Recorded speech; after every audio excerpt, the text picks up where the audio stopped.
Hey everyone, I'm back with a new trail building vlog. It's been a while, it's been a couple months, but I'm finally back out here digging regularly on my line. And I'm not sure if you saw the PNW components video today. If not, check out the link in the description and go check that video out. It's really cool, and we filmed it on this trail right here, but just the top half because I don't have the bottom half quite done yet. But it's been nice to be out here a few days a week right now because I went a long stretch of time without doing any digging. I was just busy filming and traveling around and all sorts of other things. So it's really nice being out here. I love this time of year. It's so beautiful. I mean, look at it out here. It's so foggy and moody and just, I don't know. There's something about the forest when it's all spooky like this that I actually kind of love being out here alone, and it's really peaceful. I love it. It's so lush. What I want to do is just show you the line from the very top down to the bottom and how it's all looking. There's the original trail above us right here, but that's not actually part of my line. I didn't build any of that stuff, but everything from here down I built. And let's go just scope it out and see how everything's looking so far. So from the top, you come in off the main trail onto my side hit here, and then it's just a little bit of a straight section. A few spots puddle up pretty bad when it rains this hard, but luckily this dirt drains super well and I'm not really too worried about drainage.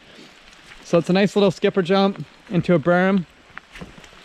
And then the berm comes around, it's like an S-turn, kind of an uphill S-turn, but you have quite a bit of speed from that little skipper jump. Rip around this corner, a couple rollers. When I originally dug here, I did have a speed gap right here, but it was a bit too long to clear, so I normally just manual right through this time. Like, that's what I do most of the time. You can pre-hop it and clear it still, but it's really fun just to manual through it. And then two little speed gaps right here, maybe like 10-15 foot gaps, I'm not sure. They're pretty tight together though, so you've got to be really dialed. You have to like get your speed perfect. And then right away there's another jump here. Air that. You have time to stop to set up for the step down if you just want to take a look at it. But it is pretty tight still. You got a few bikes in between, bike lengths in between, and then you come off this. This is the bigger step down. I would say it's like 25 feet out, maybe 10 feet down. Not a super far ways down, but then it goes into the step up right there. Right, so coming into the step up, I got this big cedar bridge, which I'm sure you've probably seen in a couple of my videos at this point, and lots of photos on Instagram and wherever else. I'm really stoked on how well it's holding up, considering we built it about a year ago, and it's still holding up really well. It's actually been just over a year. So yeah, it hasn't even needed like anything tacked down or anything yet. Super solid.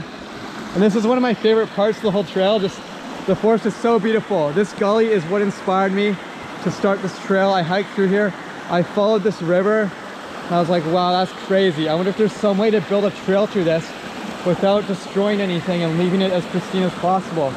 And that's kind of what inspired this bridge right here. Is it was a way to get across the creek, go through this nice little gully here, and kind of leave everything untouched. The water runs right underneath it.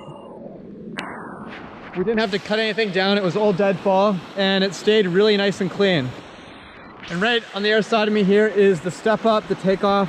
This lip is probably about 8 feet tall, so it's pretty large, but it never really feels like a huge jump. You're in the air for a while, but since you're going up just up this bank, it's almost like a big tabletop step up. You got a bit of a knuckle right here, but that's all there is on that. So it's actually really mellow, even though it's quite large.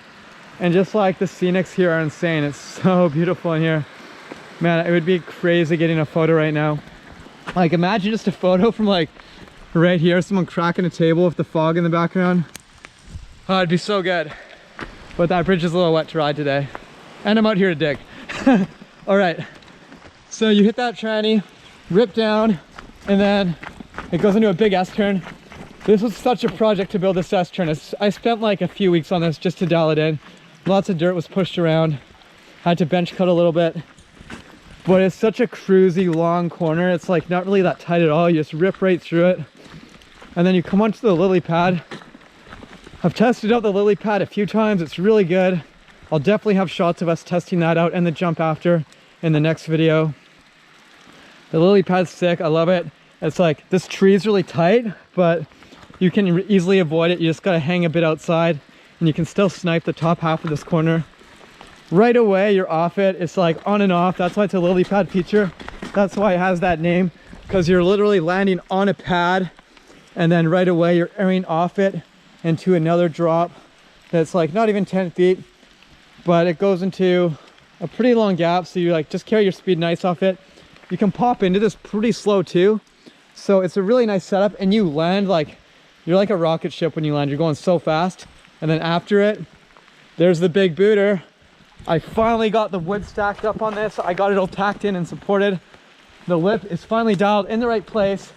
I've been waiting for this day for a long time, and I finished it a few days ago. It's looking so good. I got the dirt up onto it. I got all the slats onto it. It's a 7-foot tall lip from the very front. Even higher from down here, because you can see the way it was built. We have it kind of raised off the ground of it. It's built on these big log stacks. So my plan is to fill this dig pit here, but I wanted to keep the lip high so this area would drain well, because when I was first digging in here, this was kind of a bit of a swampy area, and I wanted to keep this nice and dry where the takeoff area is. So the whole thing's elevated through here. It's a nice curve, and then it's supportive of some big chunks of cedar at the back here, or the front, whatever you consider that side of the lip. And I think in order to keep this even more solid, I'm gonna bury dirt and rock around it, raise up the whole ground, and then build a little drainage line of some rocks. And then I think I'm gonna plant some ferns in here and get some more green happening again, because it's looking pretty bare around the takeoff, and the rest of this forest, if you just look around, is so lush and so green. And I want it to look that way as much as possible. Keep that going.